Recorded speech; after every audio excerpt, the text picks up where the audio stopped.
Hey Skill Squad! This video is for every oldest sibling out there, especially the ones who feel like you're more of a parent than a kid.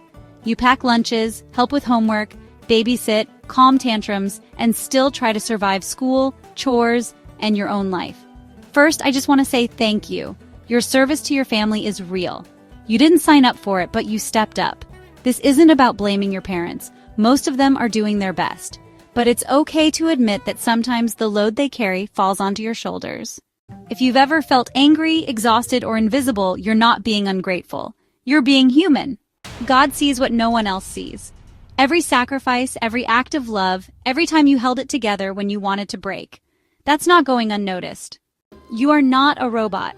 You are not the fixer of everything. You're still growing up too, and you deserve love, rest, and support just like anyone else. If this message hit home, drop a shield emoji in the comments and subscribe to our channel to let me know you're standing strong, even when it's hard. You are not alone. The Skill Squad is with you.